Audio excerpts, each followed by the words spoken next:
culturales de excepción producidos en el pasado o en curso de producción.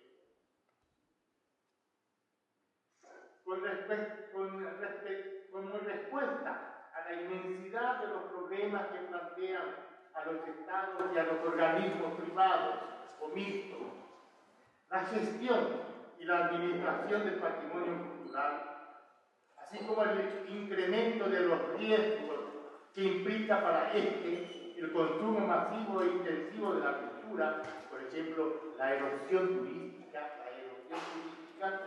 ha surgido últimamente la noción de patrimonio cultural de la humanidad, y sí, está de lleno la mesa, que abarca tres grandes categorías de bienes: monumentos, conjuntos arquitectónicos y lugares antropizados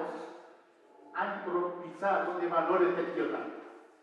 En efecto, esta noción ha encontrado su expresión jurídica en la convención aprobada en la 17ª Conferencia General de la UNESCO, como sabemos, en 1962, sobre la protección del patrimonio cultural de las diferentes naciones, y ha dado lugar a la creación de fondos internacionales para este efecto.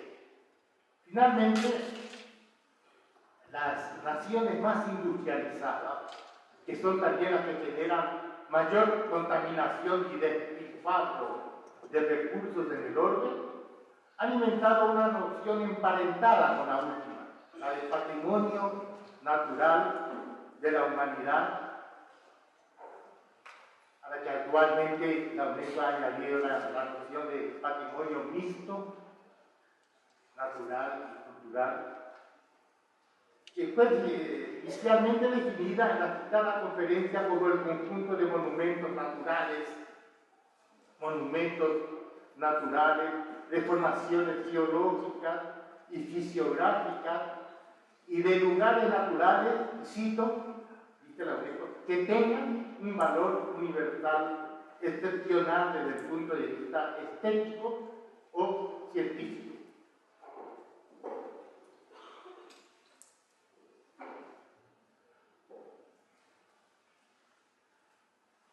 Pasemos a la segunda diapositiva. El patrimonio como objetivación de la memoria y referente de identidad. Que constantemente voy a ir insistiendo sobre este punto, de que el patrimonio es fundamentalmente una cuestión de fidelidad, de memoria y de identidad, y no un objeto de consumo turístico. Esto puede ser también, qué bien, pero en forma derivada y suplementaria. Así como hemos definido el patrimonio, está estrechamente ligado a la memoria colectiva de una comunidad, la memoria colectiva, y por ende a la construcción de la identidad de un grupo o de una sociedad. En efecto, el proceso de patrimonialización responde, en primer término, a una demanda social de memoria en busca de los orígenes y de la continuidad en el tiempo, lo que ha conducido a un gigantesco esfuerzo de inventario, de conservación y de valorización de vestigios, reliquias, monumentos y expresiones culturales del pasado.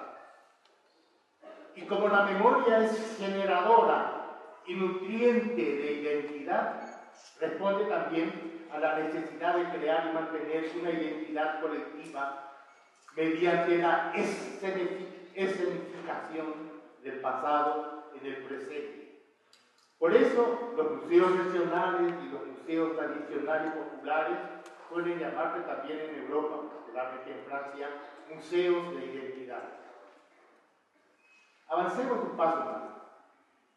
Así como hay que distinguir entre cultura dicha y cultura declarada, entre cultura dicha o declarada y cultura efectivamente practicada en el seno de un grupo o de una sociedad, esto es elemental para cualquier analista de la cultura. Una cosa es la cultura dicha, la cultura que uno obtiene cuando hace entrevistas, etcétera, etcétera, lo que nos dicen acerca de su cultura la gente, que es lo más fácil de analizar y de registrar. Otra cosa es la cultura realmente practicada y vivida, ¿no?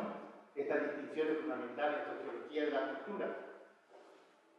Así como hay que distinguir entonces entre cultura libre y cultura efectivamente practicada en el seno de un grupo, hay que distinguir también entre lo que algunos llaman ideología patrimonial, de carácter político generalmente, ideología patrimonial, que suele manifestarse en los discursos y documentos oficiales que muchas veces solo se proponen hacer realidad lo que todavía no existe. Hay que distinguir entre esto y el patrimonio realmente vivido, reconocido y compartido como tal por los miembros de una comunidad. Por eso sería un error metodológico inferir la existencia de un sentimiento real de apropiación patrimonial solo a partir de los discursos de los líderes o de las autoridades de una determinada sociedad. Y no basta que haya un discurso oficial. Aquí, por ejemplo, hubo una famosa ley en 1992 sobre el patrimonio cultural vasco, que se presenta como, cito, la principal expresión de la identidad del pueblo vasco y del testimonio más importante de la contribución de este pueblo a la cultura universal, pero no define cuáles son esos elementos, cuál es el patrimonio. Es el discurso oficial de la cultura, pero no implica una apropiación real, digamos, si es de la cultura, en este caso por el pueblo. Lo mismo no. Hay una ley en Cataluña, por ejemplo, de 1993 que define su patrimonio cultural así, en términos de un discurso oficial, de cultura dicha, pero que todavía no realizado.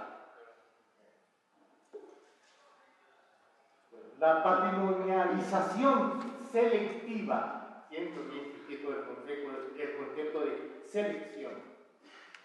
La patrimonialización selectiva del pasado, cuya expresión institucional son los museos de diferentes tipos, los archivos, los monumentos históricos o arqueológicos, la demarcación de lugares de memoria, las declaratorias oficiales de excepcionalidad histórica o estética de determinados sitios, de ciudades enteras o de áreas del espacio político público urbano, desempeña, entre otras cosas, las siguientes funciones.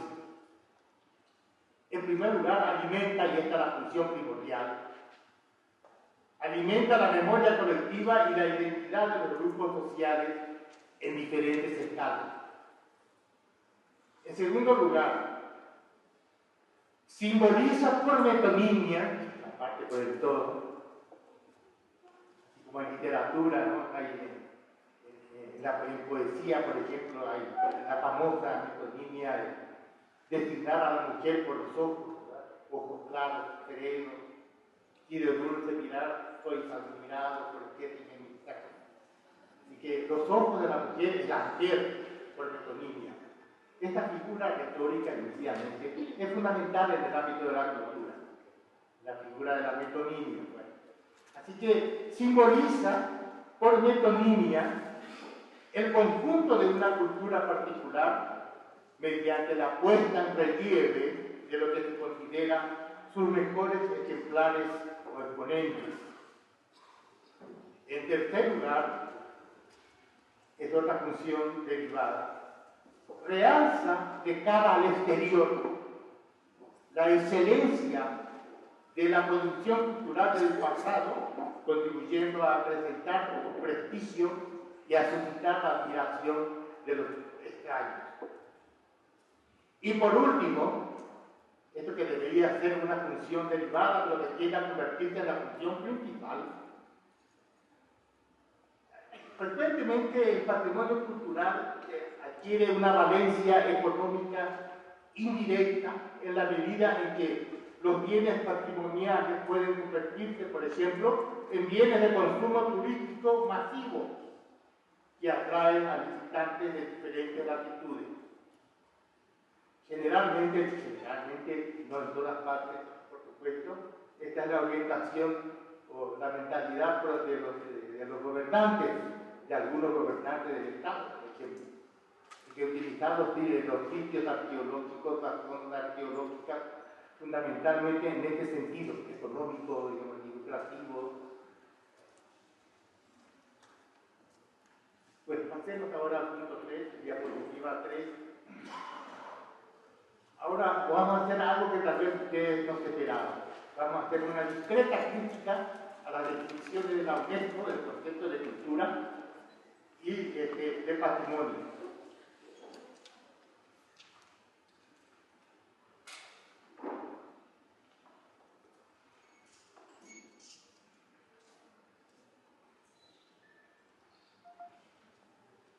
Pues el concepto de patrimonio cultural de la UNESCO. Vamos a hacer una crítica discreta. En el campo de las ciencias sociales somos quisquillosos con las definiciones, pero al mismo tiempo vamos a hablar de la importancia de la contribución de la UNESCO. Al hablar del patrimonio cultural, no podemos menos que mencionar el enorme esfuerzo realizado por la UNESCO para operacionalizar a su manera, esta noción y susumirla como objeto de una política cultural internacional de alcance mundial. Según la UNESCO, el patrimonio cultural en general, y cito, es la manifestación de la creatividad individual y colectiva de los pueblos a través de sus transformaciones históricas. Por ello, es la expresión más importante de la identidad cultural. Y que es una muy buena definición. Ustedes ven que aquí aparece el patrimonio como referente y símbolo de identidad, y la idea de que se trata de un proceso. En el ámbito de la cultura, en ciencias sociales, cada vez más tenemos esta conciencia de que la cultura es fundamentalmente un proceso, y esto tiene consecuencias, es un proceso en cambio permanente, en transformación permanente, y no un producto terminado. Porque muchos antropólogos, bueno, la antropología, la sociología, por mucho tiempo que teníamos esta concepción más estática de la cultura. Definíamos la cultura, hacíamos un corte sincrónico, pero en realidad la cultura fundamentalmente es un proceso, así sea cultura popular. Así que la cultura y el patrimonio están condenados a cambiar. Así que el dinamismo es una propiedad esencial de la cultura y haríamos mal en tratar de contener este movimiento y este dinamismo propio de la cultura.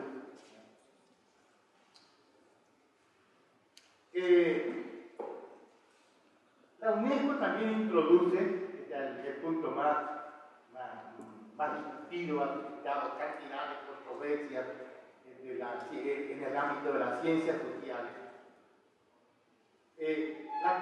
La Convención del 2003 de la UNESCO introduce una distinción adicional entre patrimonio material o tangible y patrimonio inmaterial o intangible. Este último se entiende, y cito ahí la definición, fíjense bien en esta definición. Si ustedes tienen sentido crítico, ya se van a dar cuenta de que hay una contradicción de los términos en esta definición. Hay una contradicción de los términos. Define de la siguiente manera: los usos, así está en español, pero en inglés y en francés habla de práctica, pratique, ¿no? Los usos, es decir, las prácticas, representaciones, expresiones, conocimientos y técnicas, y fíjense bien lo que sigue, junto con los instrumentos, objetos, artefactos y espacios culturales que les son inherentes, pertenecen a su naturaleza, a su esencia. Que las comunidades, los grupos y en algunos casos los individuos reconozcan como parte integrante de su patrimonio cultural. Este patrimonio cultural inmaterial que se transmite de generación en generación es recreado constantemente por las comunidades y los grupos en función de su entorno. Está muy bien dicho. Su interacción con la naturaleza y su historia, infundiéndoles un sentimiento de identidad y continuidad, muy bien, y contribuyendo así a promover el respeto de la diversidad cultural y la creatividad humana. Ejemplos de todo esto, que en la UNESCO figuran como ejemplos fantásticos, ¿no? Por ejemplo, ejemplos de patrimonio cultural inmaterial. Los dibujos de arena de las islas de Vanuatu, los gigantes y dragones procesionales de Bélgica y Francia, el canto de los tenores de Cerdeña, los juegos tradicionales de Flandes, el mariachi mexicano y la gastronomía tradicional mexicana, por supuesto. La doctora Lourdes Ariste ha estudiado por la óptica de este concepto, y este concepto ha suscitado ya una cantidad interesante de investigaciones empíricas, pero todavía pocas, no muchas. Así que Lourdes Ariste ha estudiado bajo la óptica de este concepto algunas prácticas culturales de Morelos, por ejemplo el Día de Muertos, el trueque, la convivencia, la mexicanidad, las procesiones y desfiles, el temazcal y el carnaval de Yautepec. Ella estudia esto bajo esta óptica, asume el concepto, ella es entusiasta de este concepto, orienta las investigaciones incluso de sus alumnos y alumnas en este sentido. Bueno, pero ¿qué pasa? Que de modo general, estas y otras definiciones de la UNESCO suelen resultar incómodas para las ciencias sociales, para los científicos sociales. En primer lugar, diremos de una manera general, por la connotación salvacionista que parecen atribuir a la cultura, la salvación por la cultura. Era una famosa idea, ¿cómo se llamaba?, de política francesa cultural, digamos, y el fundador de las casas de la cultura en Francia, ¿no? La salvación por la cultura, llevar la cultura, implícitamente la alta cultura, digamos, hacia la gente, al pueblo, etcétera, etcétera. Políticas de democracia cultural, de llevar la cultura al pueblo, pero la alta cultura elaborada, etcétera, etcétera, etcétera. Muchos documentos algunos documentos de la UNESCO tienen este aire de que concibe la cultura siempre como algo positivo, la salvación por la cultura, concepción salvacionista. Y esto generalmente en el ámbito de las ciencias sociales se cuestiona, porque la cultura es ambigua, es como la luna, tiene una cara luminosa y una cara oscura. Existe una exuberante cultura en el narcotráfico.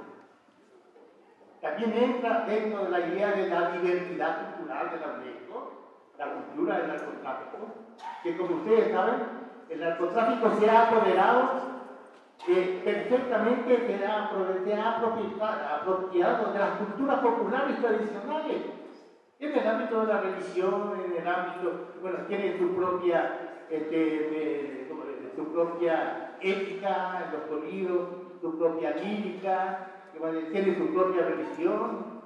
Hay más que de la religión de los santuarios, que yo estudié, fue mi primera investigación en México, el santuario de Chalma, pues el pequeñito santuario de Valverde, exactamente la misma lógica. Y el modelo de la religión del catolicismo popular tradicional, con milagritos y todo. Así, gracias por haberme salvado de una muerte, qué sé yo.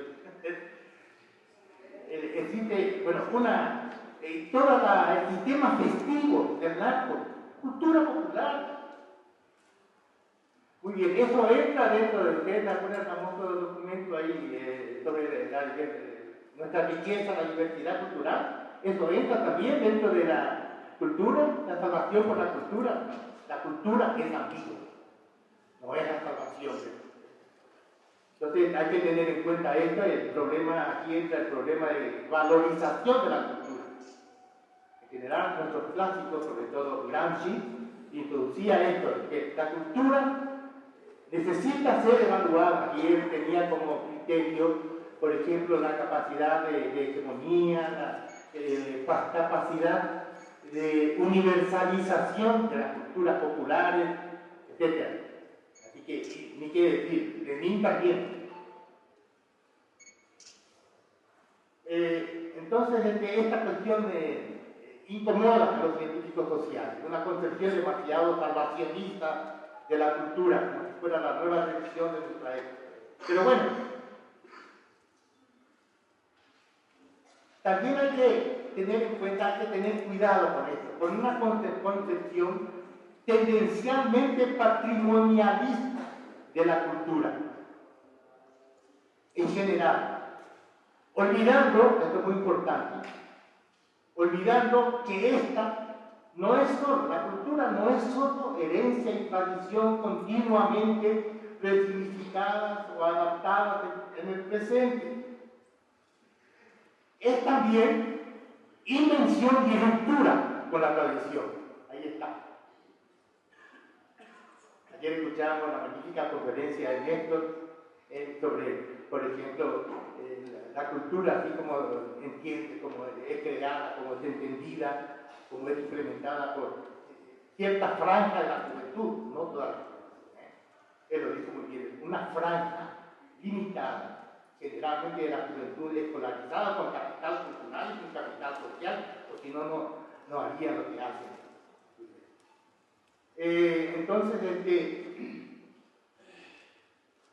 hay que tener en cuenta siempre esto, que la cultura no es solamente herencia y tradición, la cultura es el Canguí, no es solamente el patrimonio, ni siquiera son inscritos en la lista de la UNESCO, es mucho más rica y más amplia de lo que ustedes piensan.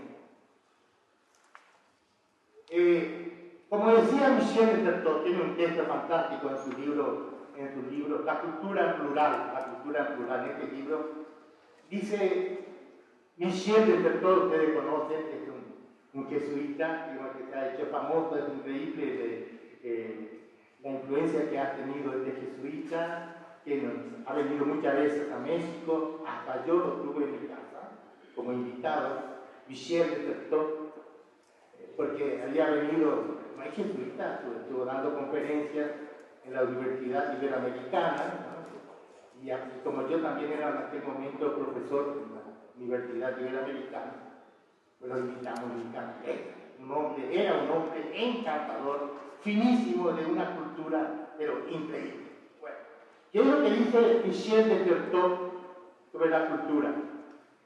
La cultura oscila fundamentalmente entre dos formas, cada una de las cuales tiende a hacernos olvidar la otra. Por un lado, decía él, escribe él, ella, la cultura, es lo que permanece. Y por otra parte es lo que se inventa, lo nuevo. Por una parte, sigo citando, existen las lentitudes, las latencias y los retardos que se apilan en el espesor de las mentalidades, de las evidencias y de las ritualizaciones sociales, vida opaca y testaruda, enterrada en los gestos cotidianos, a la vez los más actuales y los más milenarios. Escribía muy bien. Por otra parte, están las irrupciones en la cultura, lo que irrumpe de nuevo, no del pasado, las desviaciones y todos esos márgenes de una inventividad de donde se generan nuevas formas culturales. Fíjense, tenemos que tener siempre en cuenta, no pensar que todo se reduce al patrimonio que la cultura de San Luis Potosí, entendida como cultura regional, es mucho más amplia y más rica que esto. Mucho más amplia que lo que ustedes imaginan. Bueno, ahora bien, digamos, de modo particular, la distinción entre patrimonio cultural material e inmaterial ha suscitado acalorados debates entre los antropólogos y los sociólogos.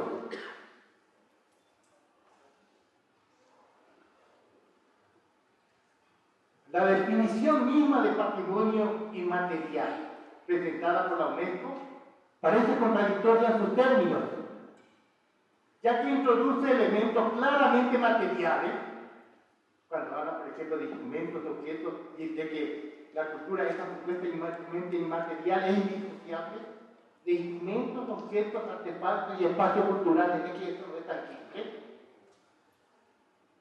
Es que eso es invisible, intangible e inmaterial, invisible. Que son, hablando de objetos, por una esto es la definición. Volvamos a esta definición. Los usos, es decir, las prácticas, representaciones, expresiones, conocimientos, técnicas, y sigan, junto con los instrumentos, objetos, artefactos y espacios culturales que les son inherentes. Caramba, no era que era intangible y esto no era acaso tangible y material, sin darte cuenta que hay una contradicción en los términos.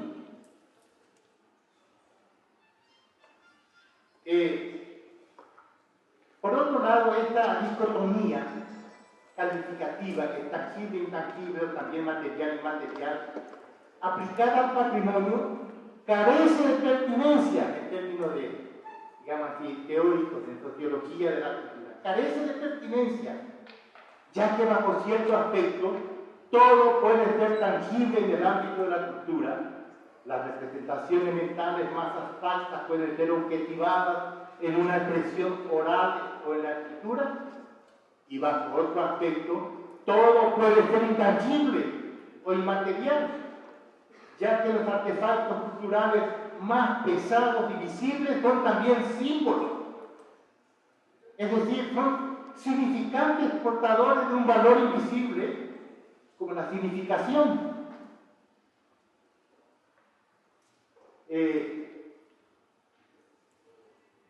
Sería preferible entonces, en mi opinión, partir de una dicotomía más fundamental entre formas, ¿está ahí?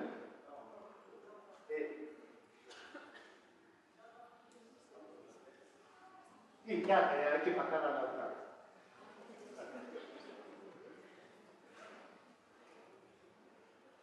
vez. Sería preferible partir de la dicotomía fundamental entre formas objetivadas y formas interiorizadas de la cultura. Esta es una distinción fundamental. Así que todos los grandes sociólogos de la cultura, desde Bourdieu hasta Alexander, este famoso norteamericano que ha fundado, digamos, lo que se llama en sentido muy específico sociología cultural, una concepción fuerte de la cultura que para él no es lo mismo que sociología de la cultura. Entonces, la distinción fundamental entre formas objetivadas y formas interiorizadas de la cultura. Las formas interiorizadas, ¿cuáles son esas formas interiorizadas concretamente? Por ejemplo, las representaciones sociales, el concepto de hábitus y el hábito, la cultura interiorizada, ¿no? El imaginario social, los esquemas cognitivos de los cognitivistas, después las ideologías, las mentalidades, son formas interiorizadas de la cultura, que en cierto sentido se podría decir que verdaderamente es la cultura intangible, porque es la cultura interiorizada. Bueno, esto no se tiene en cuenta en las definiciones de la UNESCO, porque la otra división de todo lo que ellos presentan como cultura son formas objetivadas de la cultura, formas objetivadas, y por lo tanto no son invisibles, ni son intangibles, que simultáneamente son siempre materiales e inmateriales, porque tienen un sentido y tienen significado. Pues, en realidad, la dicotomía no debería pasar. Yo pienso que en el fondo esto es lo que se le escapa a la UNESCO y lo que ellos realmente le escriben. La dicotomía no debería ser entre lo visible y lo invisible, entre lo material y lo inmaterial, sino entre monumentos estables del pasado, la cultura monumental, ¿no?, por un lado, y por otra parte, las prácticas culturales vivas, lo que llamamos el patrimonio vivo, que es actual, que es presente. Esta es la dicotomía que había que aceptar. Yo creo que está en el fondo, debería estar en el fondo de esta distinción entre lo inmaterial y lo material, etc. Hay que buscar la dicotomía por otro lado. Así que es lo que yo digo, es preferible partir de la dicotomía fundamental entre formas objetivadas, y es que la UNESCO solamente toma en cuenta formas objetivadas de la cultura. Acuérdense que los estudiantes de ciencias sociales saben muy bien las definiciones de Clifford Gale, que dio origen a la concepción simbólica de la cultura, y al cual sigue John B. Thompson, que tiene un texto así traducido al español y que los estudiantes conocen muy bien. Ellos solamente aceptan las formas objetivadas de la cultura como objeto de análisis cultural. Clifford Gale no quería saber nada con las formas interiorizadas. Decía que esto no era observable y que eso era mentalismo. Y lo mismo con John B. Thompson, en su definición de la cultura, cuando él habla de forma simbólica y cuando explica qué significa forma simbólica, son formas observables, son objetos, ritos, etcétera, etcétera. Actualmente esto, por supuesto, ya nadie acepta, porque aparecieron los cognitivistas con su concepto de esquemas, digamos, esquemas culturales, etcétera, etcétera. Es decir, hoy día, y además de esto, se han multiplicado las investigaciones sobre las formas interiorizadas de la cultura, sobre representaciones sociales, sobre imaginario social, que es fundamental, el imaginario social, sobre esquemas cognitivos, sobre el concepto de ideologías, mentalidades, y cómo se homologan, se superponen estos conceptos que provienen de tradiciones diferentes. Pero que en el fondo descubren la misma realidad, las formas interiorizadas de la cultura. Todo esto no se tiene en cuenta en las definiciones de la UNESCO, como no se tenía en cuenta en la época de Clifford Gale y al que sigue, digamos así, John B. Thompson. ¿Entendieron? Es que todo el ámbito de la subjetividad de la cultura queda escamoteado en la definición de la UNESCO. Solamente tienen en cuenta las formas objetivadas, no tienen en cuenta las formas interiorizadas de la cultura. Y en realidad las formas objetivadas suponen, digamos así, como diría Bourdieu, los esquemas cognitivos y las representaciones sociales que se escenifican, que se objetivan en la realidad. Los sociólogos americanos, hay unas famosas antropólogas norteamericanas, Quinn y Strauss, realmente excelentes, hablan de la distinción entre cultura pública y culture in persons, la cultura de las personas, la cultura interiorizada. Y que hay que tener en cuenta esto, que por una parte, todo lo que se define como patrimonio son formas objetivadas de la cultura. En segundo lugar, son formas de culturas populares, son todas culturas populares, como ustedes pueden ver. Y en tercer lugar, son formas de culturas populares que en el ámbito anglosajón, en la sociología, para ellos es cultura folclórica, son culture, o son tradiciones culturales que casi ya no existen. En Europa lo mismo, para lo que nosotros llamamos, orgullosamente defendemos y destacamos nuestro patrimonio inmaterial. Pues para los franceses, por ejemplo, es el siglo XIX, ya no existe más. Y en los países anglosajones, en Inglaterra, en Estados Unidos, es folclore, que tampoco existe más. Por eso cuando hay que tener mucho cuidado, cuando en el ámbito anglosajón se habla de cultura popular, se está entendiendo la cultura de masas, la cultura ligada a la cultura mediática. No está entendiendo la cultura en sentido, digamos así, clasista, marxista, con connotación marxista, porque para ellos ya es la única cultura que existe, la cultura ligada a la cultura mediática, a la producida, digamos así, por los industrialmente casi, y que hay que distinguir además en esta cultura mediática el momento de la emisión, lo que nos propone Televisa es cultura popular, sí. ¿Por qué? Porque utiliza códigos populares, por ejemplo, el código realista o el código melodramático, pero es cultura popular para el pueblo y no del pueblo. ¿Por qué? Porque el control está, como diría Bourdieu, en el campo económico y en el campo político. Y otra cosa es la recepción, lo que hacemos nosotros al consumir, cómo utilizamos lo que nos ofrece Televisa. Así que los usos, la manera de utilizar, los modos de hacer, lo que hacemos en el momento de la recepción, y que también se ha estudiado de forma muy especial, es muy importante. Esa cultura también popular. Por eso yo puedo decir que la cultura popular en nuestro día cada vez más se debilita en su aspecto tradicional, en su aspecto rural, se debilita, que tiende a ser masivamente urbana. Lo que García Campini nos decía ayer, cultura urbana, juvenil urbana.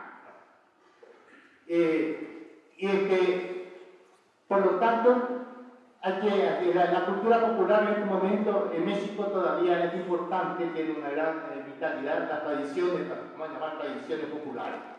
Gran parte se identifica con lo que se llama cultura, patrimonio inmaterial. Pero por otra parte está la cultura popular apropiada por medio masivo. ¿Por qué? Porque se apropia de los códigos populares. Hay un autor americano que ha estudiado magníficamente, digamos así, cómo la cultura masiva, la cultura mediática, se ha apropiado del código realista y del código agónico y del código melodramático y otros códigos de la cultura popular. Pero es cultura para las masas y no de las masas. Y cultura apropiada porque son los grupos, las clases dominantes en el ámbito político y en el ámbito económico los que se apropian, digamos así, de los códigos de la cultura popular. Y la tercera forma es la cultura, digamos así, excorporada, como le llaman algunos, como le llama Fiske, que es un gran comunicólogo inglés, la cultura excorporada, es decir, lo que hacemos nosotros en el momento de la recepción de estos programas que se nos ofrecen a nivel de producción. ¿Qué es lo que hacemos con eso? Que es muy diferente, y hay investigaciones fantásticas en este sentido, de cómo, por ejemplo, todavía algunos indígenas americanos, de esos que viven en tiendas, no tienen casas ni techo, ¿cómo ven las películas de vaqueros? Pues solamente ven hasta el momento en que los pieles rojas toman el fuerte y se apoderan de todo y toman prisioneros a los ranchos y después apagan el televisor.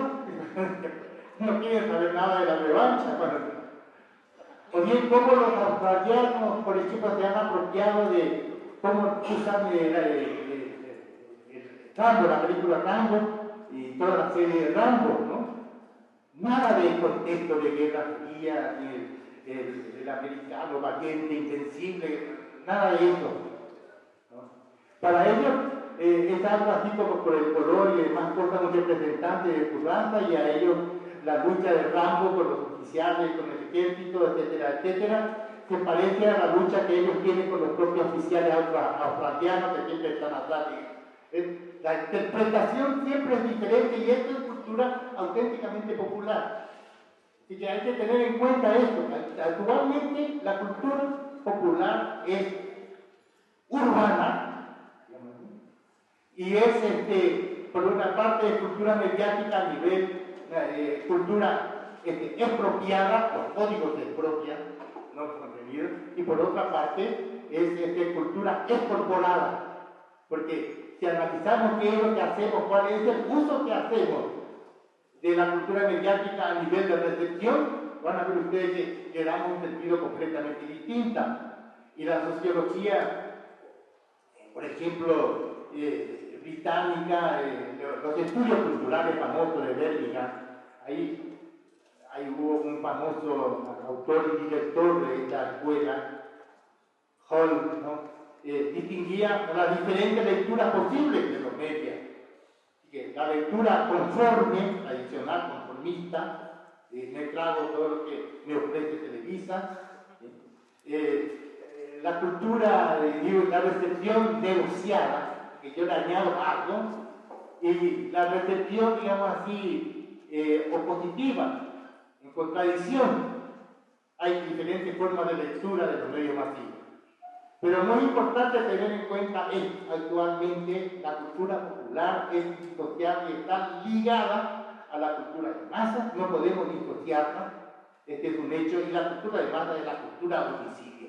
Y esto plantea terribles problemas para una política cultural. Así que relativamente todavía nos arreglamos para manejar bien y para gestionar el patrimonio cultural. Así como se ha hecho aquí en San Luis, realmente es admirable la política cultural. Yo ni me imaginaba que iba a encontrar una política cultural tan interesante aquí en San Luis Potosí. Y me ha impresionado fantásticamente. ¿Te acuerdas los paneles en que intervinieron varios arquitectos que parecían sociólogos? Esto yo no había sentido, siempre he sentido que con los arquitectos podemos trabajar los sociólogos y los antropólogos. Nos entendemos muy bien. Pero impecable esta presentación de una política cultural. Pero ¿cuál sería una política cultural en relación con lo que es más importante, masivo y urbano? Como es la cultura a domicilio de los medios masivos de comunicación. Gran desafío, gran problema. Bueno, pues digamos.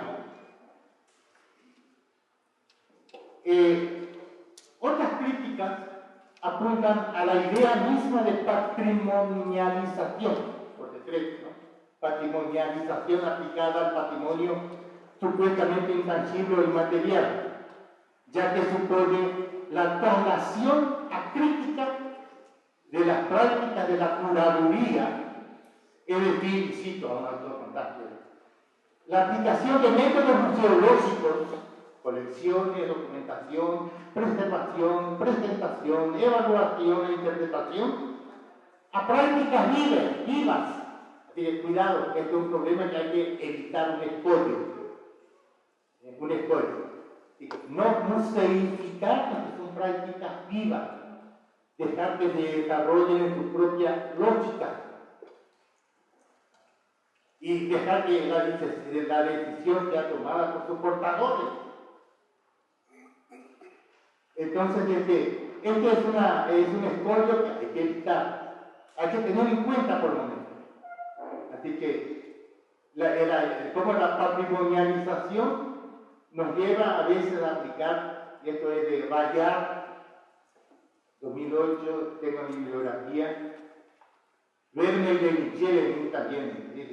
Hay que tener cuidado, atención que los métodos museológicos aplicados a las prácticas vivas pueden llevar a congelar. Y suele ocurrir.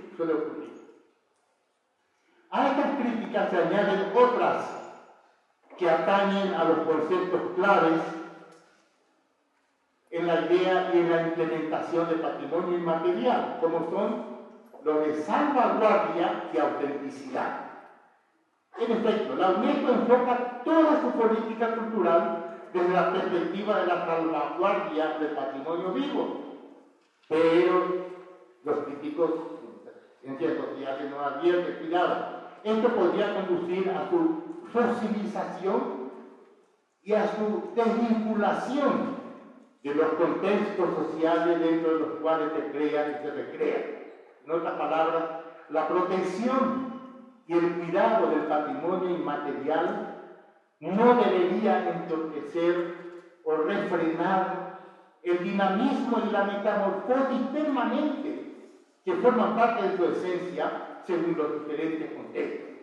Decía apoyando a autores muy buenos como Lenzerini de 2011. En cuanto a la autenticidad, el concepto de autenticidad, si bien la UNESCO ahora ya reconoce que no es un concepto válido en el ámbito del patrimonio cultural y material, ¿por qué? Porque el patrimonio nunca es puro, el patrimonio casi nunca se mantiene en su forma pura. Así que siempre es resultado de hibridaciones precedentes en un momento anterior. Sin embargo, es curioso cómo en la práctica sigue siendo un criterio importante tanto para las comunidades como para los funcionarios encargados de la elaboración de las listas y de los expedientes de candidatura de la UNESCO. Recurren al concepto de la autenticidad, pero es una autenticidad escenificada e intentada.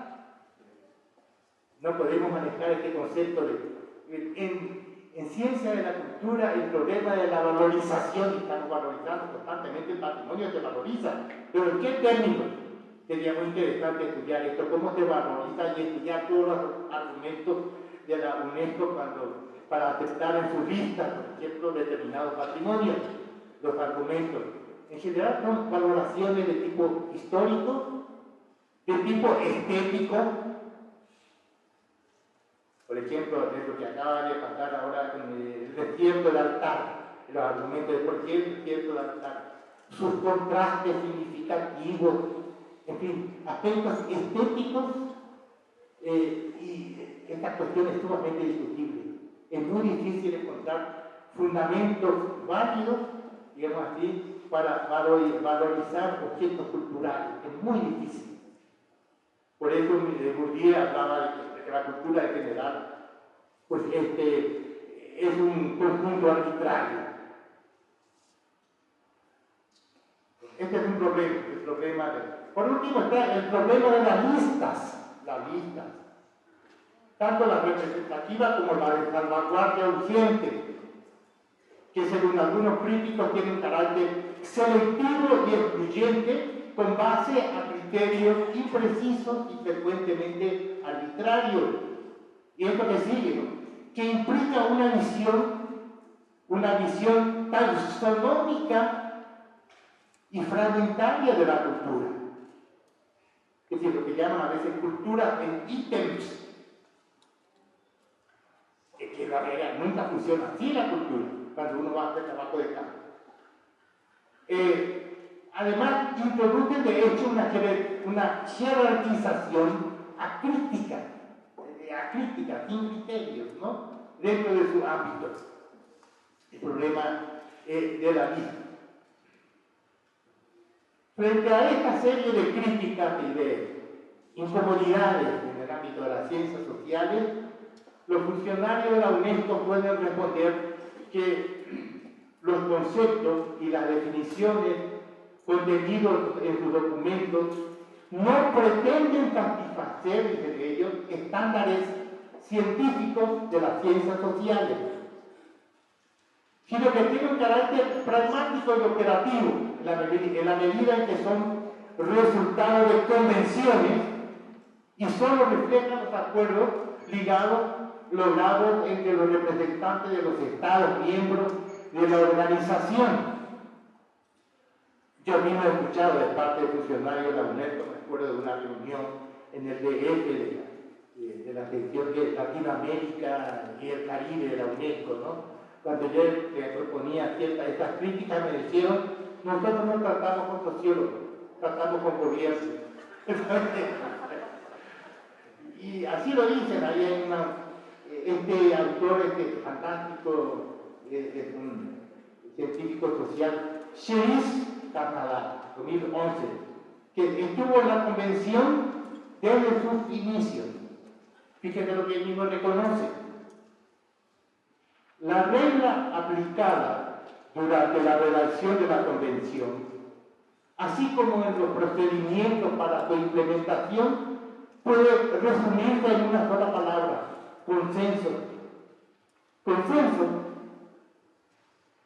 era, dice él, y es necesario obtener el consenso de todos los Estados miembros, a toda costa. Pero la única manera de lograr el consenso es ir en pos del mínimo común denominador. Y en caso de que este mínimo común denominador no se alcance, ser lo suficientemente indefinido para que cada quien pueda hacer la interpretación que mejor le parezca.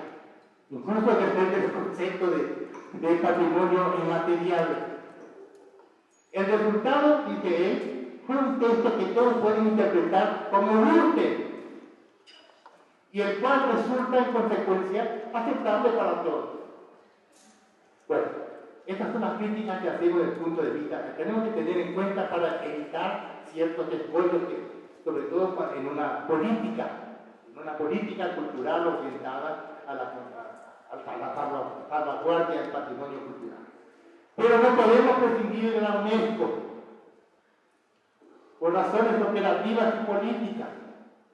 Es importante, ustedes mismos se dan cuenta aquí, qué importante es el sostén y el apuntalamiento de la UNESCO para las políticas culturales, incluso locales y regionales. Y en segundo lugar, los fondos. Sin UNESCO no hay fondos. Así que ellos además son muy sensibles a todas estas críticas. Constantemente sacan estudios y documentos en que aceptan todo este tipo de críticas y se van acomodando, digámoslo así, ¿no? Así que es para no fetichizar lo que dice la UNESCO. Lo que dice la UNESCO en materia de cultura no es la gran sociología o antropología de la cultura. Además hay una cosa muy importante. Antes de que la UNESCO definiera lo que es cultura inmaterial, cultura intangible, etcétera, etcétera, los antropólogos y los sociólogos lo han estudiado desde siempre. No hay ninguna novedad. Y se puede hacer lo mismo que hacemos aquí bajo la sombrilla o bajo el paraguas de la UNESCO, sin nombrar siquiera la dicotomía entre patrimonio inmaterial o patrimonio material. No pasaría nada. Yo puedo estudiar el mariachi mexicano, que al mismo tiempo es un patrimonio, es un aspecto muy interesante es un patrimonio que viaja. Actualmente los patrimonios ya no son estables. Así que nuestros migrantes llevan consigo su patrimonio. Los patrimonios son viajeros. El mariachi, pues lo podemos encontrar en los Estados Unidos en muchísimas partes, con sus variantes. Pues bien, lo puedo estudiar sin mencionar siquiera la definición de la UNESCO sobre lo que es el patrimonio inmaterial más de nada. Lo haría perfectamente bien y claramente yo con las investigaciones en que no se recurre a esa dicotomía. Bueno, ¿cuánto tiempo? Esto se va alargando demasiado, habría que ir acostando. Miren, si quieren, podemos tener porque estas cosas son muy teóricas y muy pesadas, podríamos hacer un intermedio si ustedes quieren. ¿Quieren un intermedio? Ah, ¿no? Sí. Vamos ahora al siguiente punto, por favor, el punto 4, el concepto de globalización. ¿Por qué introducimos aquí este concepto? Según el etnomusicólogo Jeff Stone, la patrimonialización, en el sentido de conocimiento, político, económico, por el gobierno, la declaratoria de patrimonialización, y cito, coloca a los administradores culturales, dice él, en la postura defensiva de salvaguardar bienes culturales para convertirlos en bienes de consumo turístico, lo cual asegura que hasta el más modesto intento de administración cultural se vea condenado a caer en la paradoja de construir autenticidades escenificadas. Está muy bien dicho. Y lo que sigue es muy interesante. Dice él, hace una analogía ecológica entre los sitios patrimoniales gestionados para los turistas y, cito, fertilizantes químicos. Ambos corren el riesgo de convertirse, dice él, en estímulos artificiales que alimentan la planta, pero hacen que el suelo se muera de hambre.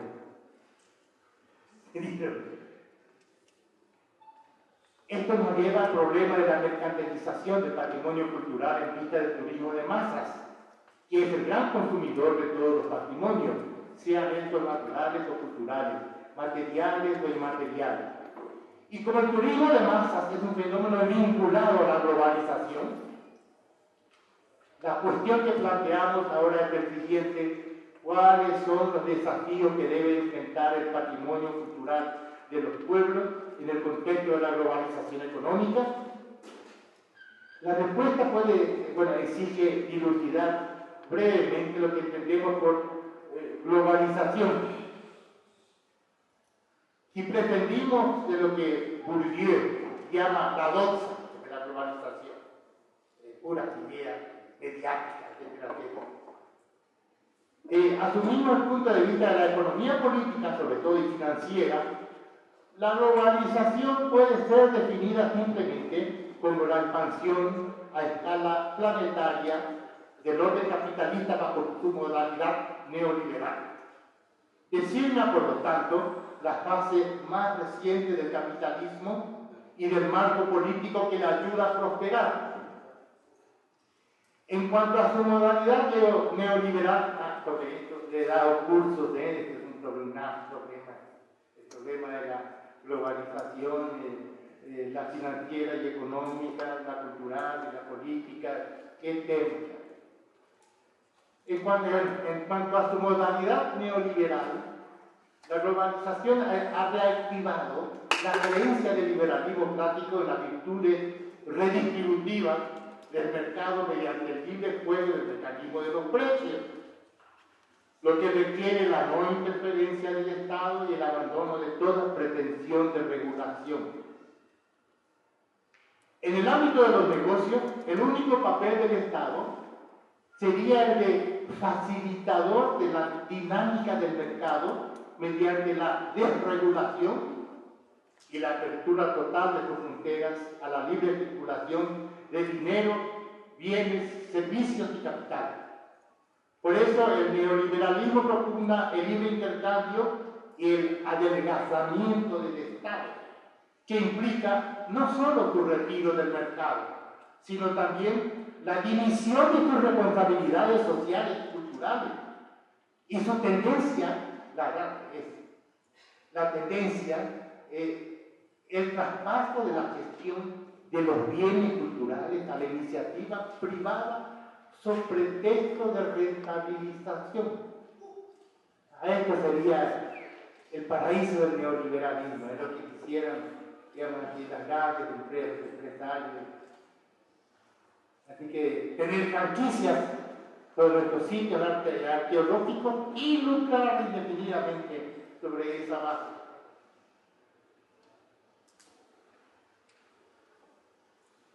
Resulta interesante observar que ya Marx había anticipado claramente en el manifiesto no solo la dinámica expansiva del capitalismo, sino también sus efectos disruptivos sobre las culturas particulares tradicionales. Decía Marx, la burguesía no puede existir sino a condición de revolucionar incesantemente los instrumentos de producción y por consiguiente las relaciones de producción y con ello todas las relaciones sociales. Una revolución continua en la producción, una incesante conmoción de todas las condiciones sociales, una inquietud y un movimiento constantes distinguen la época burguesa de todas las anteriores. Increíble. Y resulta más interesante para nuestro propósito todavía lo que sigue. Estamos en el manifiesto. No es políticamente correcto, pero hay que hacerlo. Sigue diciendo, todas las relaciones estancadas y enmohecidas, con su cortejo de creencias y de ideas veneradas durante siglos, quedan rotas. Nuestro patrimonio anda por ahí. Las nuevas se hacen añejas antes de haber podido fortificarse. Y la famosa frase, todo lo sólido se desvanece en el aire. Todo lo sagrado es profanado. Y los hombres, al fin, se ven forzados a considerar serenamente sus condiciones de existencia y sus relaciones recíprocas. Fíjense bien aquello que todo los sólidos se desvanecen en el aire, todo lo sagrado es profundo. Por ahí anda nuestro patrimonio cultural popular e indígena. Bueno, ¿qué tiene que ver en todo esto entonces el patrimonio cultural?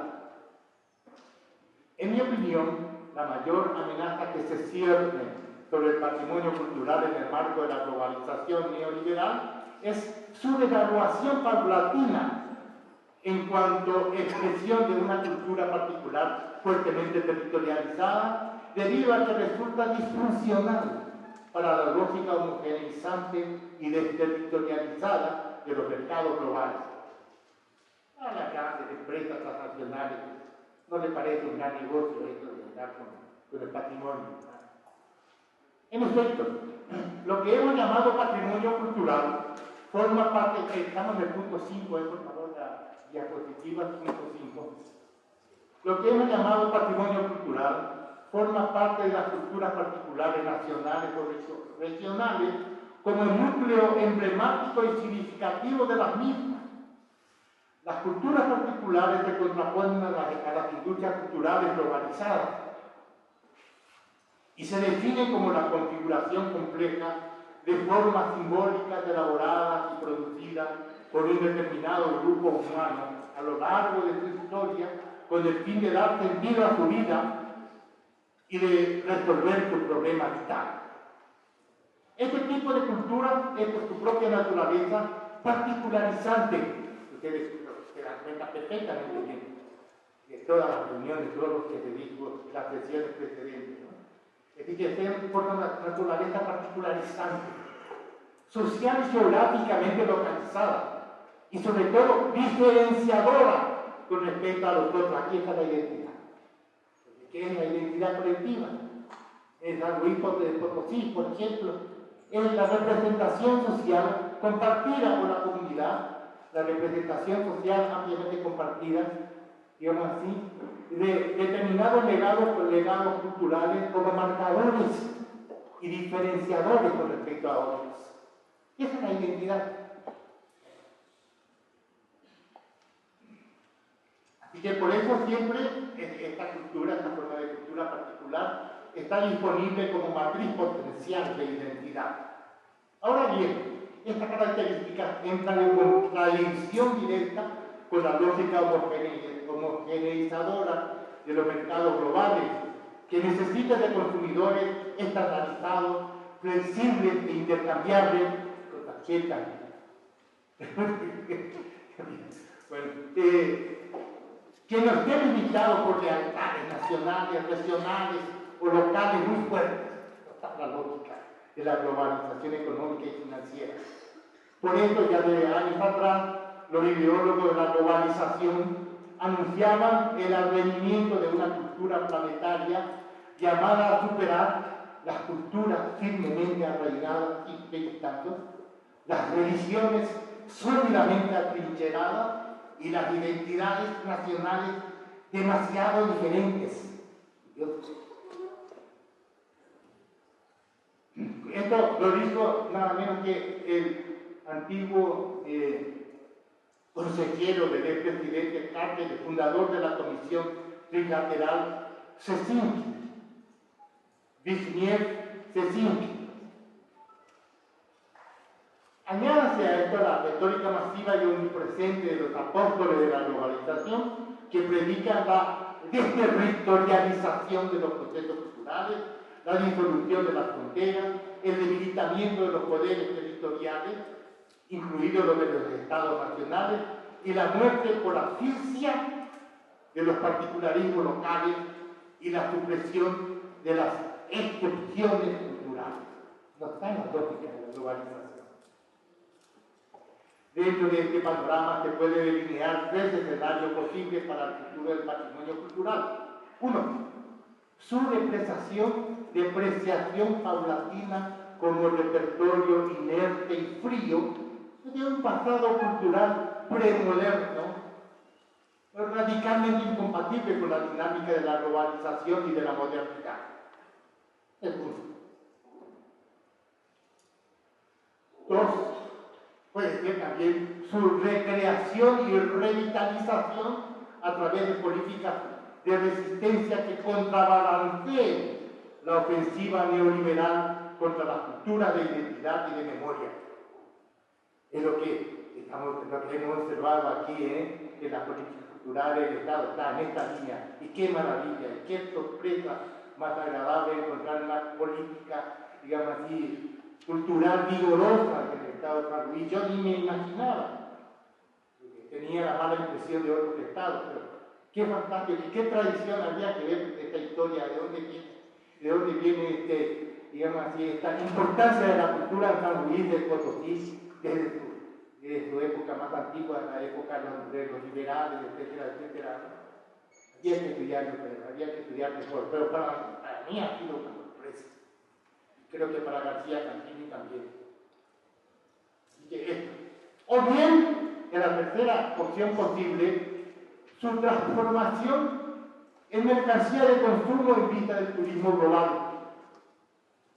a través de procesos de mercantilización que lo disocien de la memoria y de la identidad. Aquí está el problema. No en el turismo, sino que una política que lo vea exclusivamente como mercancía de consumo en vista del turismo global, a través del proceso de mercantilización que lo disocien de la memoria y de la identidad, subordinándolo a la lógica del valor de cambio. El valor de cambio tiene esta terrible propiedad.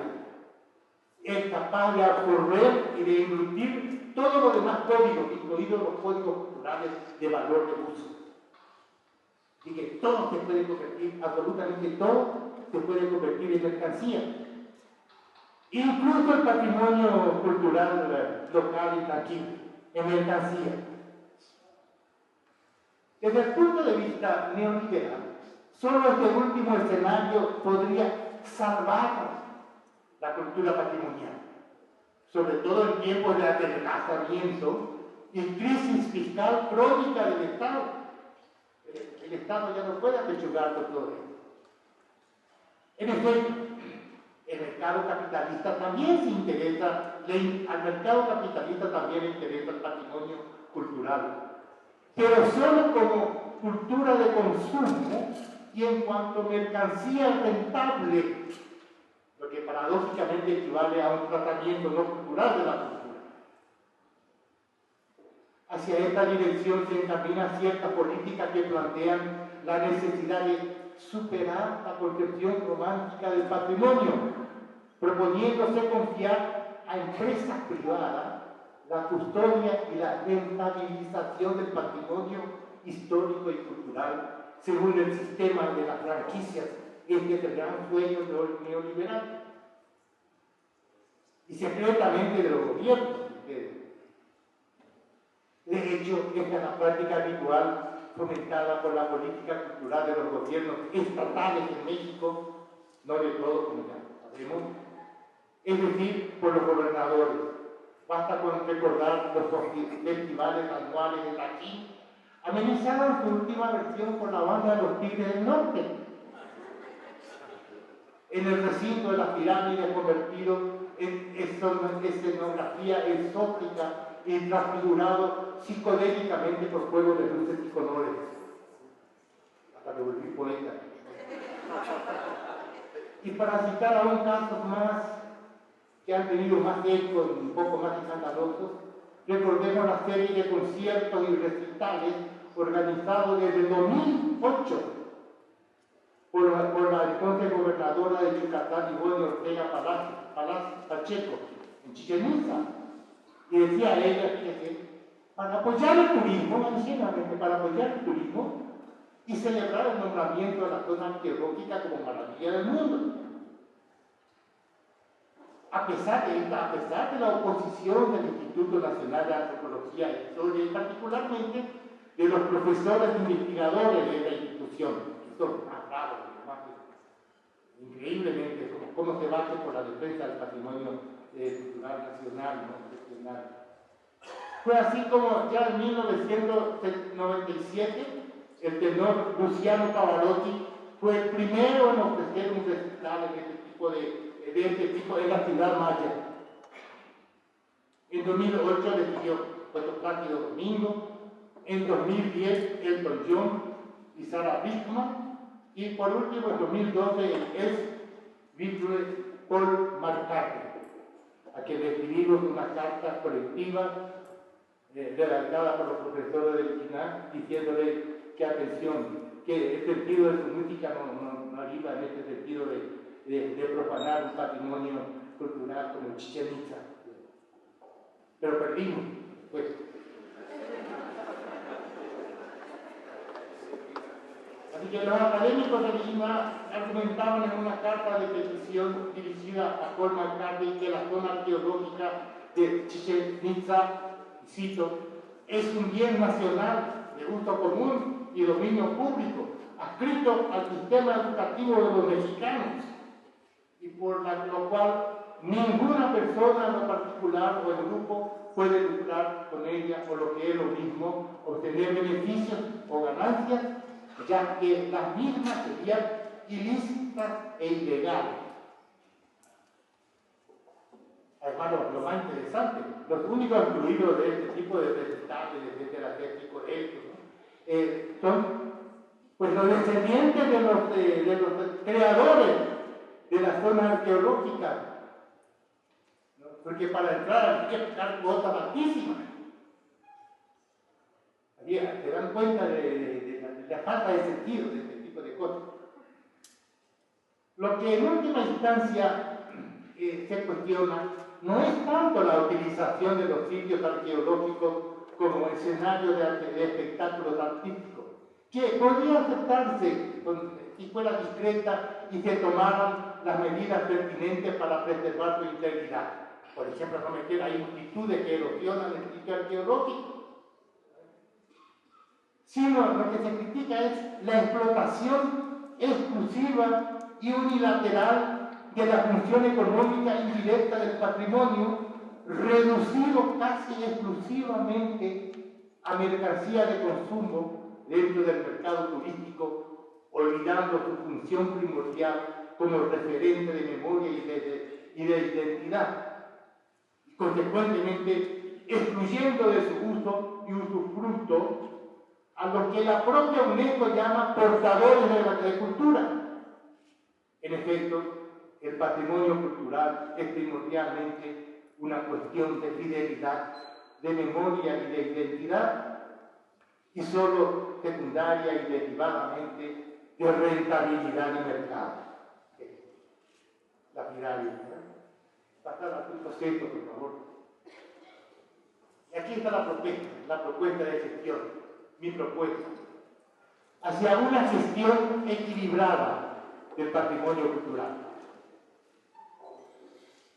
De lo dicho hasta aquí se desprende que el primer problema de gestión que se nos presenta, punto 6, por favor, diapositiva 6. El primer problema de gestión que se nos presenta con respecto al patrimonio cultural es cómo lograr que cumpla con las demandas de memoria e identidad que le son inherentes, convirtiéndose en un patrimonio realmente vivido, reconocido y compartido por sus portadores, y no solo como una especie de escenificación del pasado para consumo turístico. En esta materia puede ser aleccionadora la experiencia chilena en la ciudad de Valparaíso, aún antes de la declaratoria que la consagró en 2003 como Patrimonio Cultural de la Humanidad. Que yo estuve metido en esta investigación porque dirigí el trabajo de una artesista chilena que hizo un trabajo increíble. Estudió todo etnográficamente, sociológicamente, todo el proceso de la declaratoria de patrimonialización. Desde cómo comenzó, de las primeras iniciativas a nivel totalmente local, cómo va pasando a un nivel más regional, llega a nivel político y de ahí pasa a la UNESCO viene, observa, valoriza, etcétera, etcétera, que Valparaíso es una ciudad maravillosa, un inmenso anfiteatro sobre el mar. Es una cosa que yo no estuve ahí, pero por lo menos he visto la fotografía de mi alumna. Entonces, iba descubriendo cómo el sentido de la patrimonialización iba cambiando. Ya no era el sentido inicial, lo que querían los pobladores locales de la ciudad, ¿no? Cuando llega a nivel político y después cuando interviene la UNESCO. Para el gobierno era fundamentalmente atracción turística, que lo único que le interesa es la entrada de divisas. City for sale, es decir, una actividad económica y social de los administradores urbanos para vender la imagen de un espacio geográficamente definido con el objeto de atraer el turismo a un área urbana determinada con fines de desarrollo local.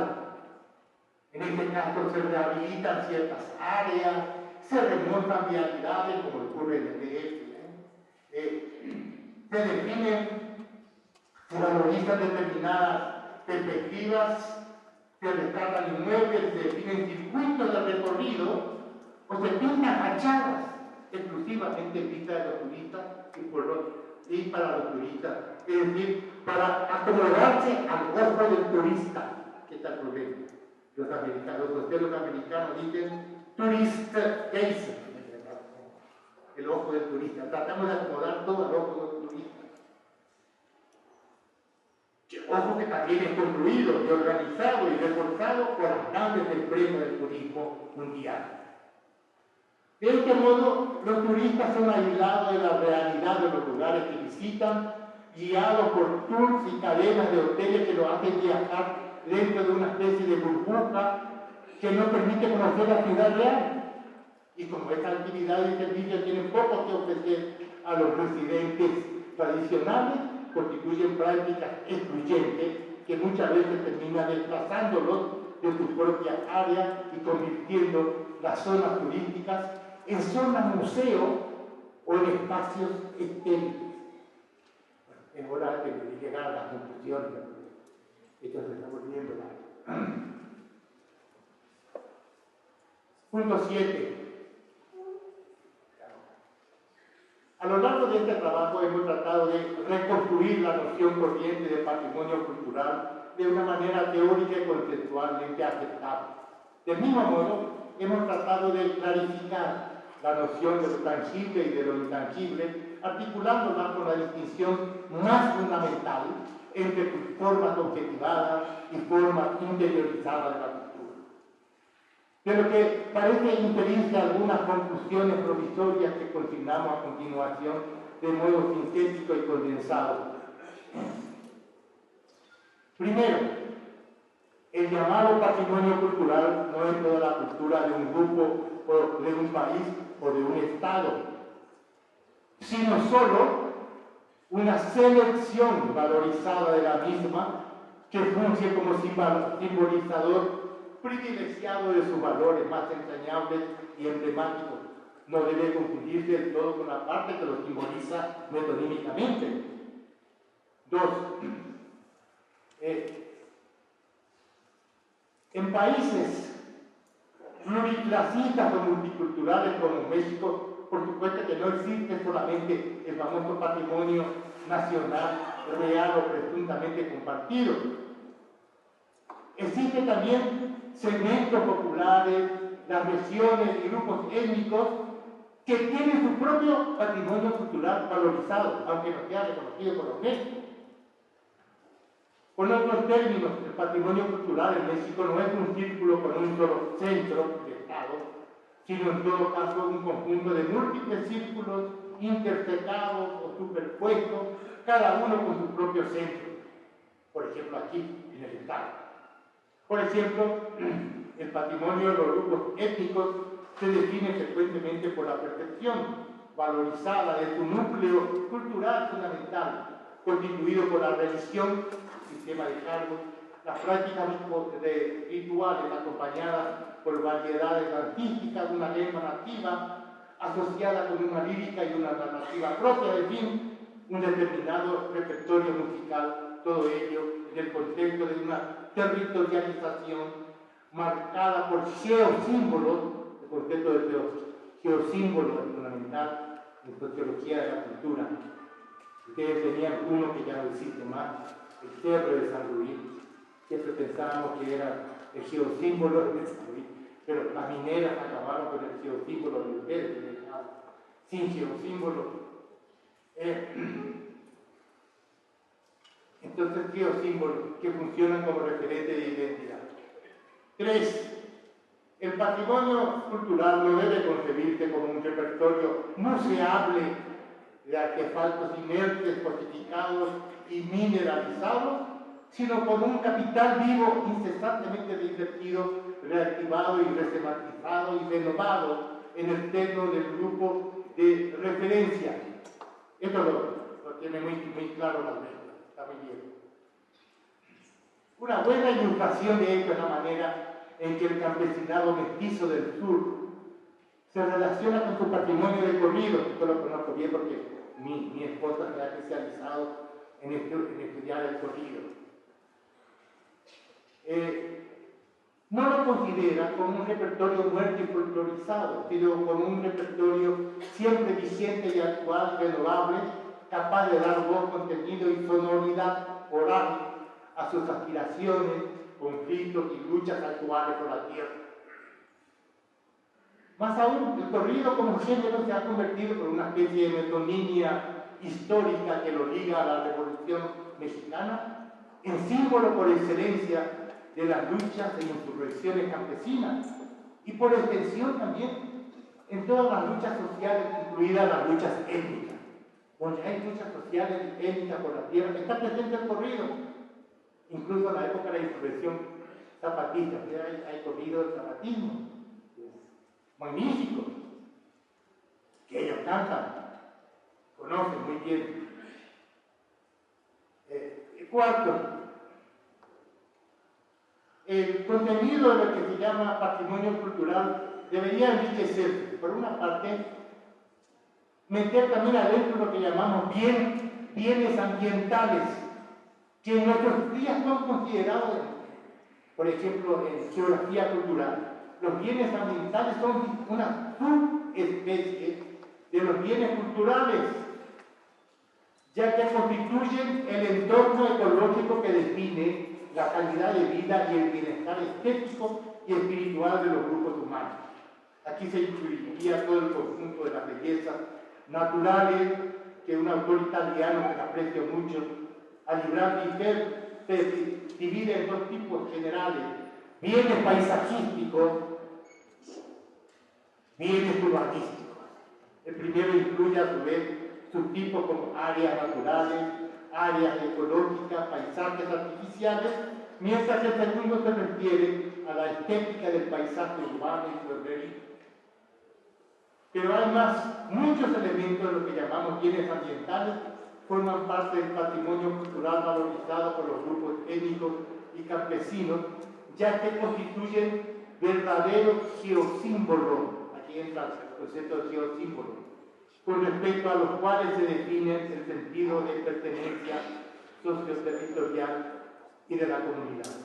Según la geografía cultural, el concepto clave de geosímbolo se define como, y cito, cualquier lugar, itinerario, extensión territorial o accidente geográfico que por razones políticas, religiosas o culturales revisten a los ojos de ciertos pueblos o grupos sociales una dimensión simbólica que alimenta y conforta su identidad. Es de una definición de un famoso geógrafo francés llamado Bonne-Messon.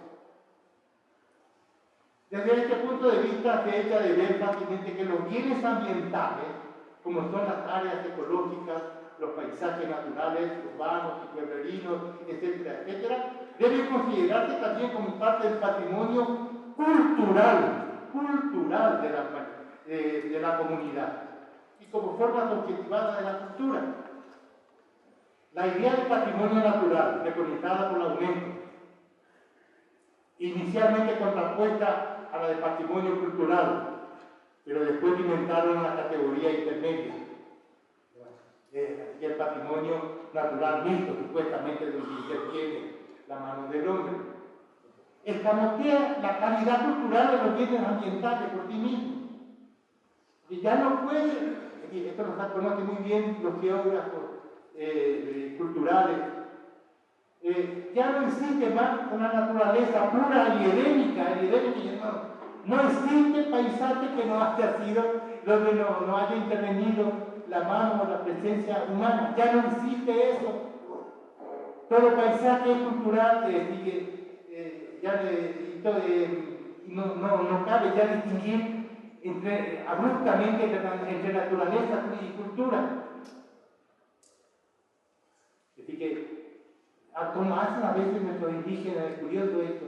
Hay un autor francés que tiene un libro, no me acuerdo cómo se llama, que tiene un libro que se llama Más allá de la definición naturaleza-cultura. Para muchos de nuestros indígenas, los elementos de la naturaleza están a su mismo nivel horizontal.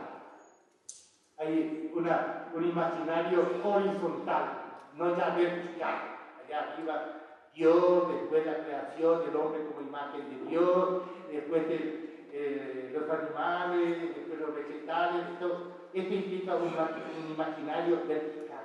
El imaginario ecológico actual es horizontal. Hasta cierto punto nos sentimos algo así como, es decir, esto es lo que nos enseña muchos pueblos indígenas en su trato con la naturaleza.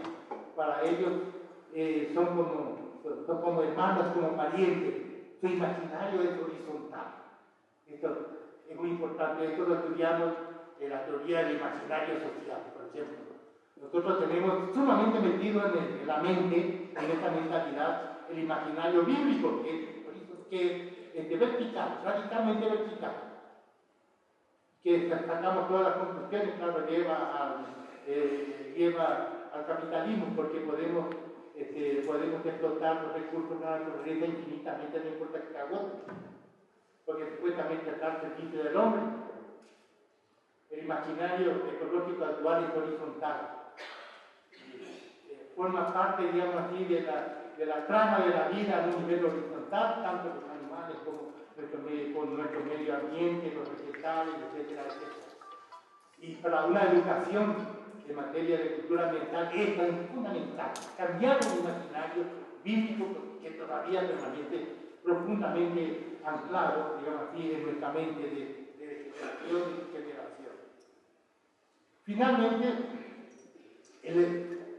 creemos que el concepto de protección del patrimonio debería revisarse tomando en cuenta las reflexiones arriba adelantadas. Por de pronto, en un país pluriclasista y cultural como México, no debería implicar la imposición externa y centralista de un patrimonio seleccionado y definido solo desde el punto de vista de los intereses de los grupos dominantes o del Estado.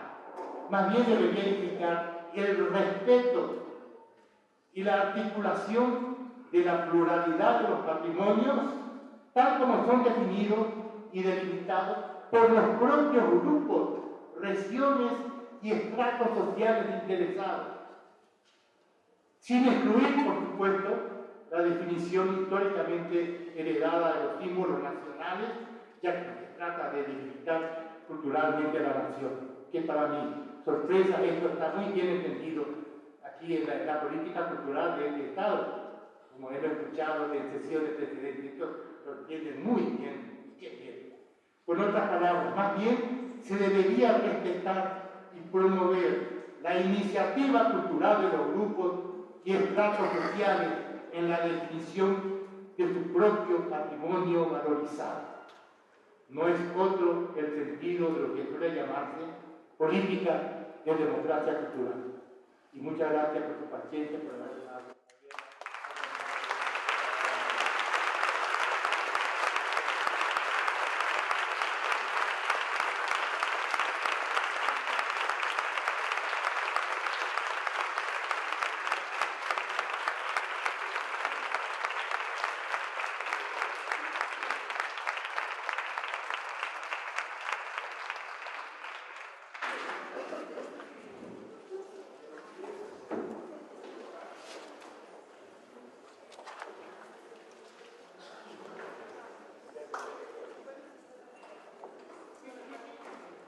Sí, son 3 preguntas, por favor pueden hacerlas por escrito, conforme nos lleguen.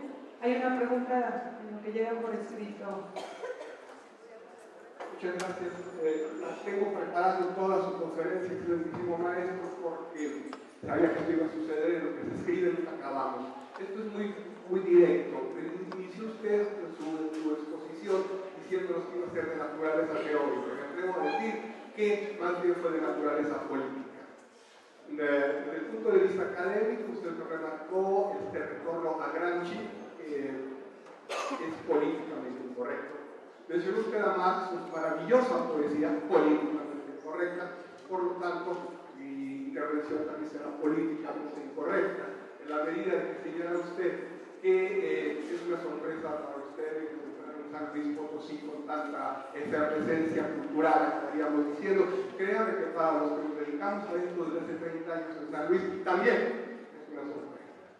Apenas podríamos decir que durante este sexenio, y esto lo dice una persona que soy conocido bastante en San Luis Potosí, eminentemente crítico a los poderes, considero que el actual régimen, y en el ámbito específicamente de la Secretaría de Cultura encabezada por el ingeniero Torres Arpi, está logrando por fin parteaguas en el trabajo cultural, de algo tan cultural como San Luis está desarrollando, con la presencia de personalidades como usted, como el Néstor o como de doña Jimena, que yo voy a decirlo sí, ¿verdad?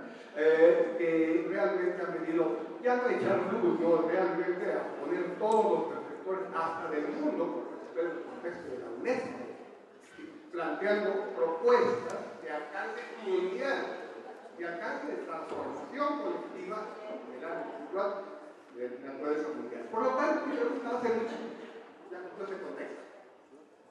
¿Qué piensa usted de un nuevo concepto emergido hace un par de años denominado Estado de Cultura, como principio de la acción humanizadora de los poderes para el surgimiento, esto es marxista, de condiciones subjetivas de producción de conocimiento y con ello la reactivación una y otra vez de las condiciones culturales de una sociedad.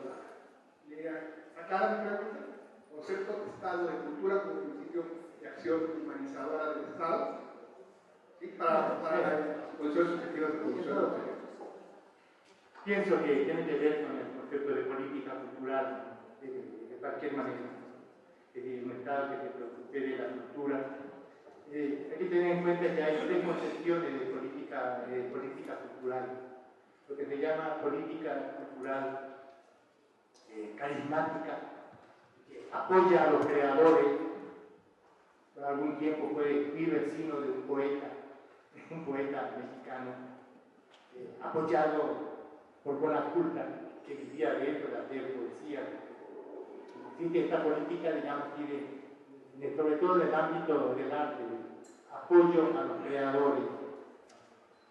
En segundo lugar, lo que se llamaba política de democratización cultural, la idea de llevar cultura y humanismo, digamos así, sobre todo la cultura elaborada, la cultura legítima, culta.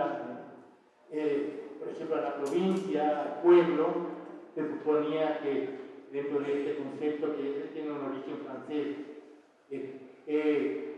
el contacto con la gran cultura, con la gran música clásica, por ejemplo, en ámbitos rurales, pues humanizaba a los pueblos. Y en tercer lugar, que hoy se llama cultura democrática, no de democratización en el sentido anterior, democrática, que es una cultura que se orienta a humanizar en el sentido de apoyar todo lo que sea expresión, digamos, toda la capacidad creativa y de expresión de los grupos cualesquiera ser, y donde la función justamente del animador cultural, del promotor cultural, cuya función es muy delicada, porque el promotor cultural es el gran activador, el gran comunicador, establece redes entre los creadores, pero tiene que hacerse olvidar, digamos así, tiene que ser también visible y desaparecer cuando sea necesario. El animador es muy importante esta función, y lo vemos aquí, en la esquina, el grupo de animadores que ustedes tienen aquí en materia de política cultural, si no existieran, no tendríamos los resultados que estamos observando y admirando, digamos así, actualmente, ¿no? Así que la idea de un Estado cultural orientado a humanizar culturalmente, esto se reduce a una política, y bueno, en general, lo que existe es una conjunción de estas tres políticas: política carismática, política de democratización cultural, porque también es importante. Tenemos los famosos festivales de Guanajuato, que es de cultura, de alta cultura que se lleva ahí, pero tiene un efecto multiplicador y funciona como un estímulo, digamos así, para la creatividad cultural de toda la zona. Bueno, entonces, esto sigue siendo importante, pero no debe ser excesivo. Y la otra política, lo que están haciendo ustedes aquí, estimular, apoyar fundamentalmente la creatividad y la capacidad de expresión de los grupos sociales y étnicos, cualesquiera sean. Esto es lo que yo entendería de la política adecuada, digamos así, culturalmente adecuada del Estado.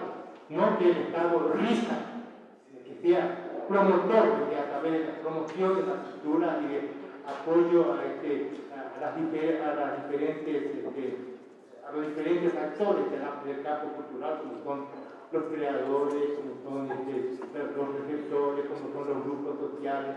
Y para mí, justamente, lo acabo de comprobar en el caso de San Luis, la escala, es muy importante la escala en el sentido geográfico del tema, la escala más adecuada para una política cultural como la que usted está sugiriendo con la idea de Estado cultural, digamos así, es el nivel de regional local, es el nivel en el que ustedes están. Ese es el lugar más adecuado para la aplicación exitosa de una política cultural y estatal adecuada.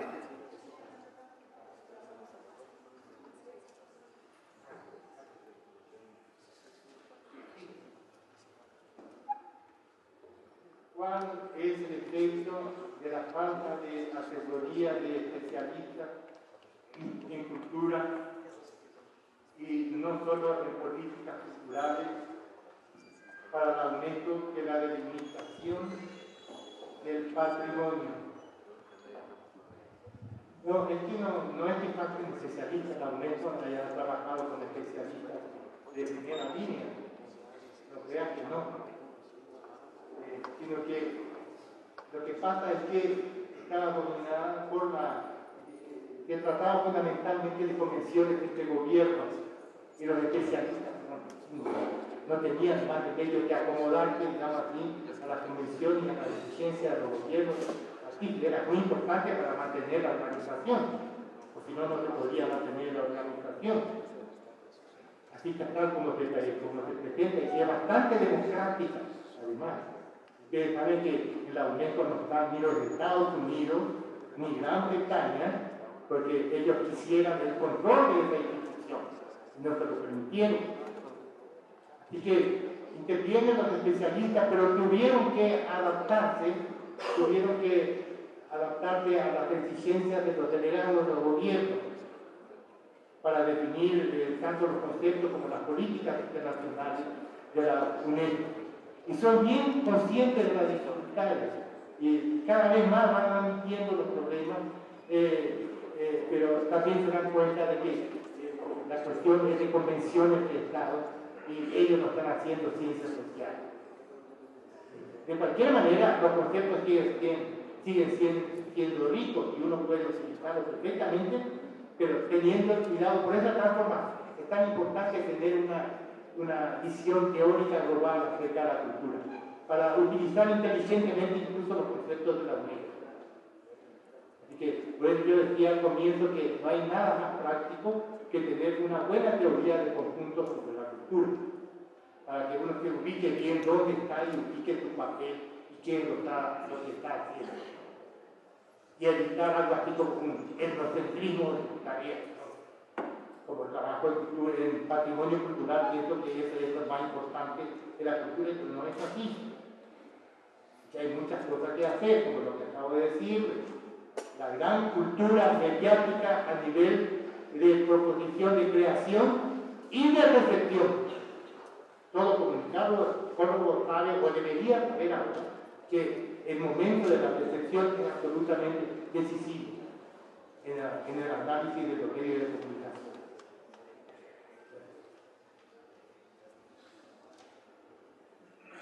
A ver, si el enfoque del estudio de la historia ha mirado de una historia monumental o nacionalista a una especie de microhistoria en donde se resalta la historia de la gente común. La pregunta era ahora, ¿no habría que cambiar también el enfoque de lo que se considera patrimonio cultural para que deje de ser patriótico o monumental y se vuelva más social o comunitario? Pues dijimos esto, que hay que mantener un equilibrio, no ser extremista. Incluso algunos colegas míos que son investigadores de la INA son demasiado radicales. Piensan que hay que incluir completamente fuera el turismo. Pues no, eso no, tampoco. Porque saber lograr un equilibrio, un sano equilibrio, ¿no?, entre lo que es lo que llamamos una política de identidad y de memoria, que es lo primario, porque sin esto no hay patrimonio. Y el patrimonio demasiado de sentido y la dimensión económica. Así que no estamos peleados con el turismo, pero que queremos darle su lugar y privilegiar la identidad y la memoria del pueblo, ¿no? Esa sería la idea. Una tercera pregunta. ¿No sería mejor redefinir los conceptos? La UNESCO, sobre todo patrimonio de la humanidad, y sea mejor patrimonio de la comunidad para preservar la cultura de la humanidad,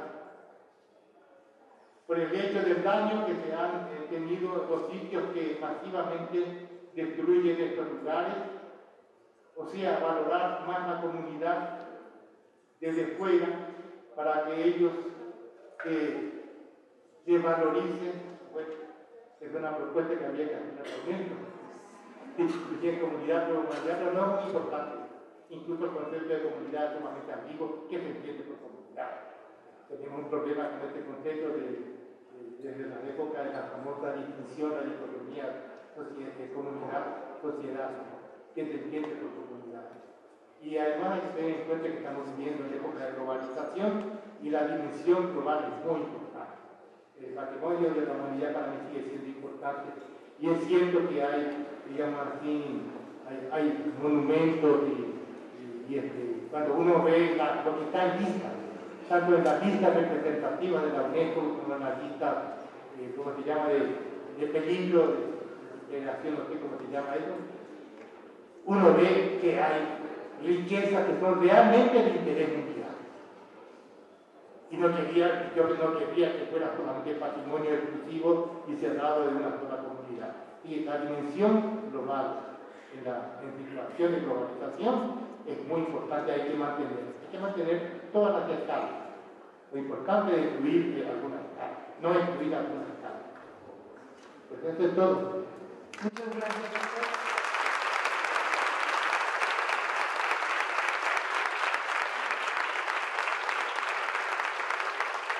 Quiero pedirle a la señora Javier Torres, secretario de Cultura, pase acá al frente a agradecer a nombre de la Secretaría de Cultura al doctor Gilberto Jiménez.